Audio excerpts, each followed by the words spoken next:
నేను చెప్తా చూడండి. ఒక అన్న తన భార్య ప్రెగ్నెంట్ అని తెలిసి కూడా ఇప్పుడు ఏ అవసరం రావచ్చో అని ఆలోచించకుండా వెనక ముంద తాగేసిండు. తాగి ఆమె కొంచెం పెయిన్స్ వస్తున్నట్టున్నాయి, హాస్పిటల్కి తీసుకెళ్తాడు. పోలీస్ ఆపేసిండు. చెక్ చేస్తే డ్రంక్ అండ్ డ్రైవ్ లో తాగున్నాడు. ఇంకో పోలీస్ అయితే ఏం చేస్తాడు, నువ్వు పక్కకు రా ఇక ఫైన్ కట్టు అని అంటాడు కదా. కానీ ఈ పోలీస్ అన్న చూడండి మస్తు చేసిండు. Sir 2 kilometre sir 2 kilometre sir देखिए मैं पहले ही बहुत तकलीफ में हूँ, आप जाने दीजिए। बोलो ना तुम।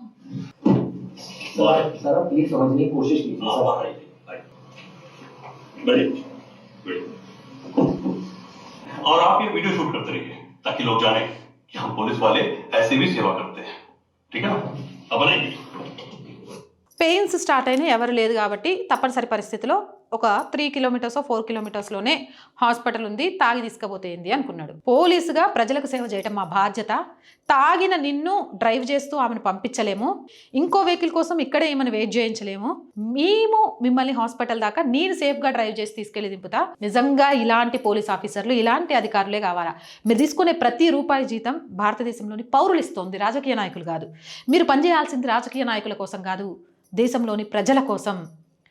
అస్సలు నాకైతే మస్తు నచ్చండి పోలీస్ అన్న. మరి మీకేమనిపిస్తోంది స్టోరీ చూసిన తర్వాత? కామెంట్ సెక్షన్లో పెట్టండి.